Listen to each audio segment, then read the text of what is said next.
Welcome, ladies and gentlemen. We are still in a remote location. I'm not in the comfort of the office. I just wanted to give put a visual before I introduce this video from Nikki Haley condemning the 50 times that's counted that Assad has used chemical weapons. I support our nation. I support our presidents. We should gather together as a people under that right there, this flag. United States of America, oh glory. And trouble may be ahead of us, but we've seen evil before, and we faced it face to face, and God was victorious. The main thing is to cleave to God. If God be for us, nobody can be against us successfully. I'm excited. It's trouble sometimes, but I'm excited. The Bible tells us when you see all these things, lift up your head and rejoice, because our redemption draweth nigh. Pray for the United States of America.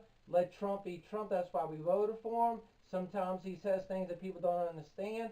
That's just his personality. But we voted for him to lead our country and protect our country, and that he's trying to do.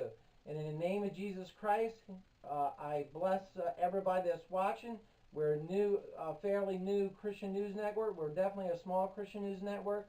But I thank you, new subscribers and future subscribers that subscribe to Jerusalem's Gate. God bless you all. Thank you now. Boxers alert Nikki Haley on Syria. Listen, UN. Died. And what we know is none of that had to happen. The warning at Khan Sheikhoun was meant to say, this is a violation of international order. We're not going to have this. This is against humanity, and we're not going to have any sort of chemical weapons used. We're past that time in history, so we thought. It continued. And why did it continue? Because Assad kept wanting to eliminate his opponents. And this is the method of warfare he chose to do it. Now we get to a point where we have a joint investigative mechanism. It was there to investigate. The second they accused Assad of being a participant in the chemical weapons use, Russia eliminated the mechanism. So let's go a step further. We tried to have another mechanism. Russia vetoed it. We've had 6 resolutions that would really bring Assad to justice, call Syria out for chemical weapons. 6 resolutions vetoed by Russia. So you have a member who has used chemical weapons. You have a country, Russia, who's helped them cover up the use of chemical weapons. And we have a violation of international law. So what else are we supposed to do? And then another chemical weapons attack happens. And here they're going to attempt to say it's fake. At some point, you have to do something. At some point, you have to say enough. We saw what happened in Salisbury. This is a renewed effort to bring chemical weapons back into mainstream, and we can't let that happen. For those that say, why would Assad do it? The same reason he's done it multiple times since Khan Sheikhoun. When he goes into an area, this is the quickest way he can eliminate his opponent.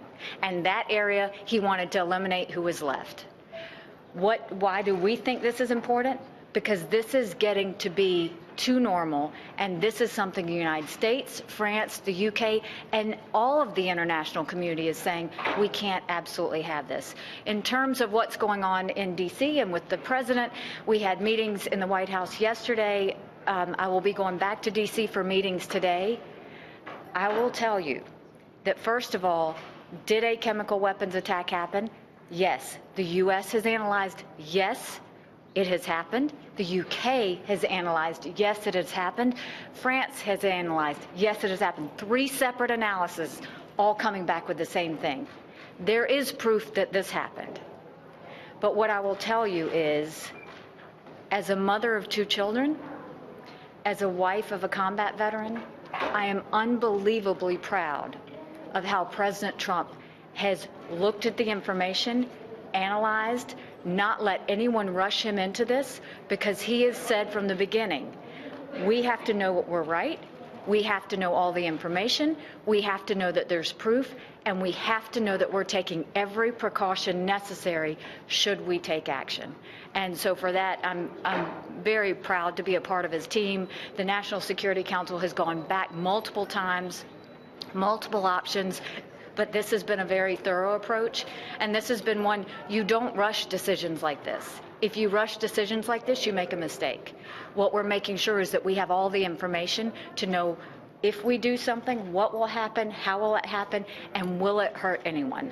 And that's always been something that Americans put a lot of thought into, and it's also something that we have a moral obligation to, and we're going to follow through on all of that. Ambassador, you were in D.C. You were in D.C. in those meetings yesterday. Is one of the consideration options is targeting Iranian targets also inside Syria? As you know, that's a major concern for Israel. Right? We are having meetings in Washington, but I'm not going to talk about what we're discussing. Thank you very much.